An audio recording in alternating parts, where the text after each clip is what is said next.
warahmatullahi wabarakatuh. Selamat pagi adik-adik. Untuk memperlancar pembelajaran kali ini, marilah kita berdoa. Berdoa mulai.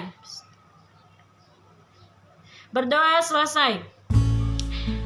Sebelumnya, apa kabar adik-adik? Semoga kalian tetap baik-baik saja. Walaupun ada di rumah, tapi harus semangat belajar.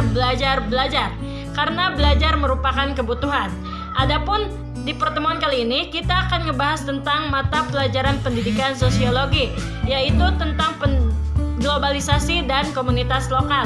Adapun tujuannya, kita harus mengetahui apa itu pengertian globalisasi, dampak dari globalisasi, terus faktor penyebab dari globalisasi. Selanjutnya yaitu pengertian komunitas lokal, macam-macam, ciri-ciri, terus jenis, terus unsur-unsur komunitas lokal. Selanjutnya yaitu pemaparan materi, yaitu pengertian globalisasi. Globalisasi menurut Ahmad Suparman yaitu suatu proses yang menjadikan sesuatu benda atau perilaku sebagai ciri dari setiap individu di dunia ini tanpa dibatasi dengan wilayah.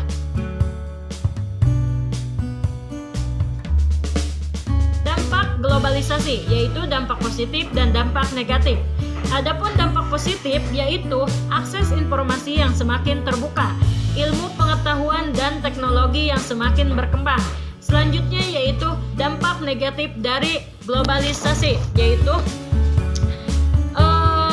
perilaku yang kebarat-baratan, terus bersikap individualisme, perilaku konsumtif, dan hilangnya rasa cinta produk terhadap dalam negeri.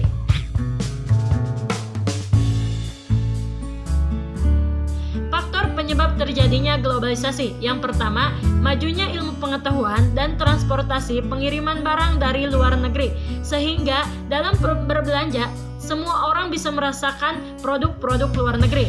Yang kedua, perkembangan teknologi dan informasi yang berperan menjamin kemudahan dalam transaksi ekonomi antar negara. Yang ketiga, kemajuan dan kecanggihan bidang teknologi yang membuat jarak seakan-akan tidak berarti. Sekarang kita bisa berkomunikasi di beda negara. Dan yang keempat yaitu kerjasama ekonomi internasional yang memudahkan terjadinya kesepakatan antar negara secara erat.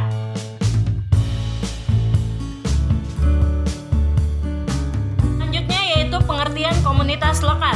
Komunitas lokal adalah kumpulan individu-individu yang memiliki tujuan yang sama dan ingin mencapai tujuan tersebut dengan bekerja sama.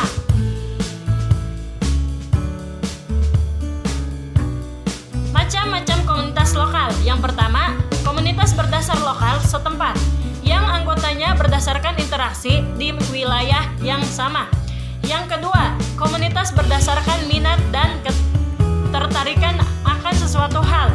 Adanya interaksi antara orang-orang yang memiliki minat yang sama dalam satu bidang tertentu.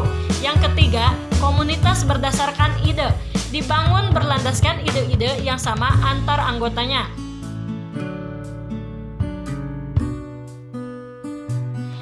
Tujuan komunitas lokal. Yang pertama, sebagai tempat untuk menyalurkan bakat dan kemampuan seseorang dalam bidang tertentu.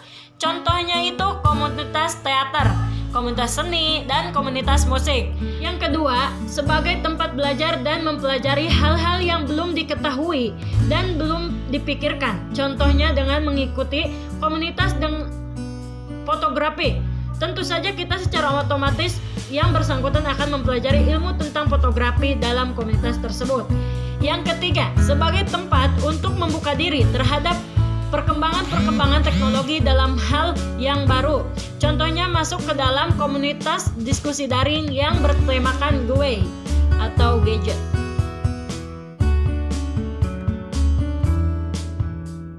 Ciri-ciri komunitas lokal. Yang pertama, kesatuan hidup yang tepat dan teratur. Sebagai suatu kelompok sosial, komunitas merupakan kesatuan hidup manusia yang tetap dan teratur. Contohnya yaitu hubungan antar anggota yang berlangsung secara akrab, kekeluargaan yang saling mengenal.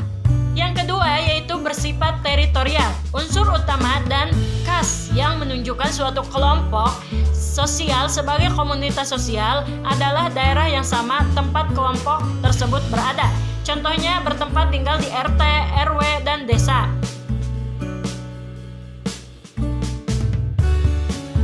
Jenis-jenis komunitas lokal. Komunitas pedesaan, yaitu merupakan organisasi yang pemerintahannya terendah di bawah kepemimpinan seorang kepala desa.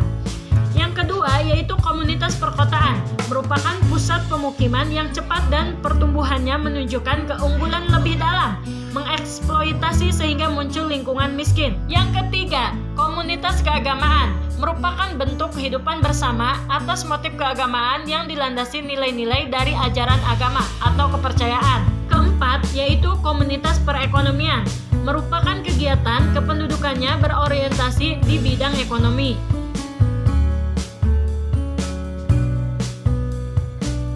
Selanjutnya, unsur-unsur komunitas lokal. Yang pertama adalah manusia, kedua kelompok sosial, ketiga kebudayaan, keempat teritorial, kelima status dan peran. Selanjutnya yaitu hubungan globalisasi dan komunitas lokal. Globalisasi menjadikan individu dalam komunitas semakin mudahnya untuk melakukan sesuatu. Salah satunya yaitu berkomunikasi dan mempercepat komunikasi lokal yang berbeda berkebudayaan, dapat dengan mudah berkomunikasi. Pengaruh globalisasi terhadap komunitas lokal yaitu yang negatif dari globalisasi terhadap komunitas lokal yaitu komunitas judi, komunitas pengonsumsi miras, dan lain-lain.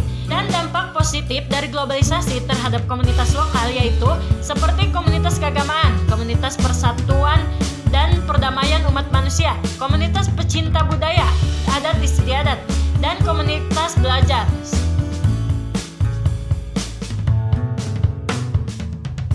Selanjutnya, upaya penanggulangan globalisasi yang terjadi pada komunitas lokal antara lain, pertama, rehumanisasi. Manusia harus dipandang secara utuh, baik lahir dan batin. Sehingga pembangunan karena adanya globalisasi selalu harus menghafal kepada terwujudnya peningkatan kesejahteraan manusia, antara lain ilmiah dan batiniah. Yang kedua, kemampuan memilih. Segala teknis mungkin akan dikerjakan tidak bertentangan dan disaring berdasarkan nilai-nilai kemanusiaan.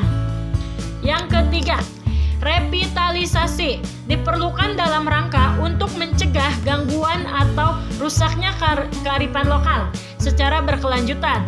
Terus pembangunan akan menunjukkan suatu kebudayaan baru di masa depan sehingga dipersiapkan persiapan menyeluruh.